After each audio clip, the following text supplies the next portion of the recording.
Assalamualaikum warahmatullahi wabarakatuh. Selamat siang Ibu. Apa kabarnya hari ini? Waalaikumsalam warahmatullahi wabarakatuh. Selamat siang Ibu. Alhamdulillah hari ini saya kabar baik Bu. Alhamdulillah. Ibu kabarnya baik ya Bu ya. Alhamdulillah. Ibu mohon izin karena waktunya singkat. Jadi saya mendapat tugas dari CGT untuk mewawancarai kepala sekolah dalam rangka pengambilan keputusan. Makanya saya minta waktunya ke Ibu untuk mudah-mudahan Ibu bersedia untuk menjawab beberapa pertanyaan yang mungkin nanti akan kami ajukan dari Ibu. Yang pertama Ibu, sama ini Ibu bagaimana Ibu dapat mengidentifikasi kasus-kasus di sekolah Ibu yang merupakan kasus DNA etika atau juga kasus yang berhubungan dengan rujukan moral. Baik Ibu, berkaitan dengan kasus-kasus yang terjadi di sekolah ini berkaitan dengan dilema etika ataupun rujukan moral, tentunya saya sebagai kepala sekolah tentunya melihat dulu ya kasusnya itu apakah termasuk ke dalam kasus dilema etika ataupun rujukan moral. Mungkin kalau dilema etika itu berkaitan dengan kasus benar-benar ya, yang dimana kepala sekolah harus memutuskan di mana kasus itu benar dengan benar Ibu ya. Nah, ataupun berkaitan dengan kasus dilema rujukan moral juga berarti benar salah. Nah, itu mungkin membedakan dulu antara dilema etika dengan rujukan moral Bu. Tentunya dalam pengambilan keputusan yang harus berpegang sesuai dengan visi misi yang ada di sekolah. Jadi kita untuk menyelesaikan kasus yang merupakan dilema etika atau rujukan moral berarti kita berpegang teguh juga dalam visi misi sekolah yang ada. Sekarang pertanyaan yang selanjutnya Ibu, bagaimana Ibu melakukan pengambilan keputusan di sekolah Ibu, terutama untuk kasus-kasus di mana ada dua kepentingan yang sama-sama benar atau juga sama-sama mengandung nilai kebajikan. Itu berkaitan dengan kasus yang dihadapi berkaitan dengan dilema etika yang tentunya sama-sama benar ya. Kami sebelum memutuskan suatu keputusan tentunya dilihat dulu apakah kasus itu memprioritaskan atau berpihak pada siswa. Nah, itu juga kita pertimbangkan. Lalu keduanya berkaitan dengan nilai-nilai kebajikan apa yang nanti saat diambil keputusan juga betul-betul sesuai dengan aspek yang tadi ya, memperhatikan siswa, lalu nilai-nilai kebajikan yang universal dan tentunya berdasarkan pada rasa tanggung jawab dalam memutuskan suatu kasus itu. Jadi dalam mengambil keputusan itu yang pertama kita harus memperhatikan nilai-nilai kebajikan juga. Sesuai itu mungkin kita juga harus memperhatikan kepentingan siswa.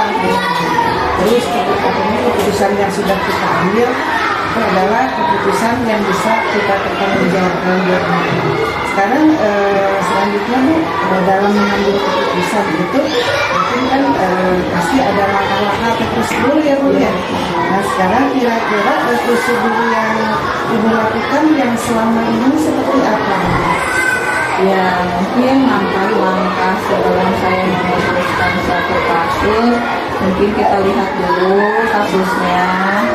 Lalu kita apakah kasus tersebut bertentangan dengan nilai-nilai kebajikan atau tidak, lalu siapa berkaitan dengan menentukan siapa yang terlibat di kasus itu, apakah misalnya guru dengan siswa ataupun siswa dengan siswa ataupun guru dengan guru. Nah itu kita lihat dulu siapa atau siapa saja yang terlibat di kasus itu.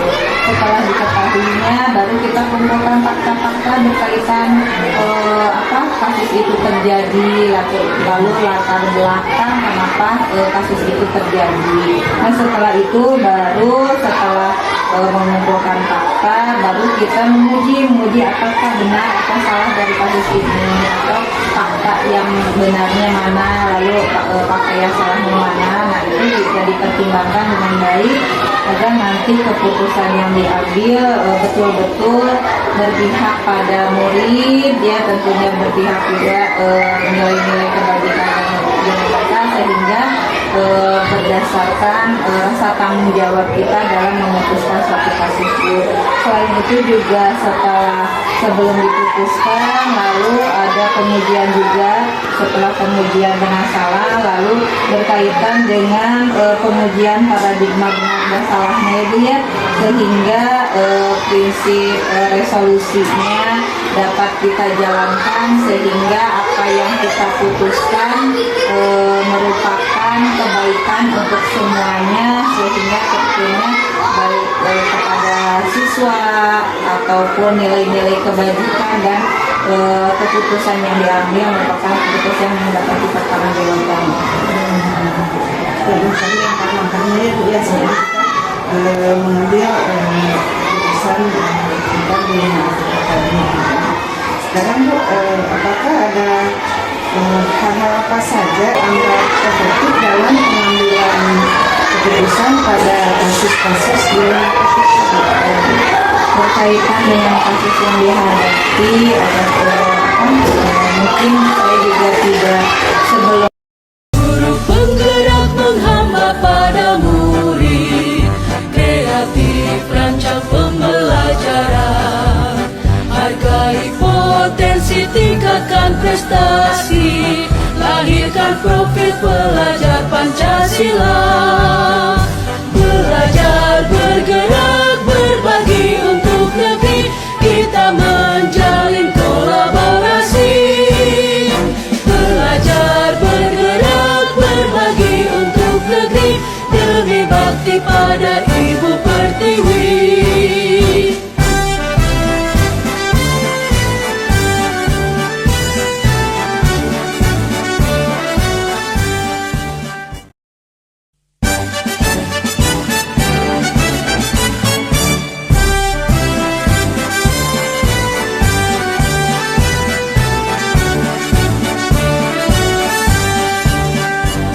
Bulatkan tekad, kuatkan hati, negeri ini memanggilmu kawan. Belajar, bergerak, berbagi untuk negeri, guru penggerak majukan pendidikan. Guru penggerak menghamba pada murid, kreatif rancang pembelajaran, hargai potensi, tingkatkan prestasi, lahirkan profil pelajar Pancasila.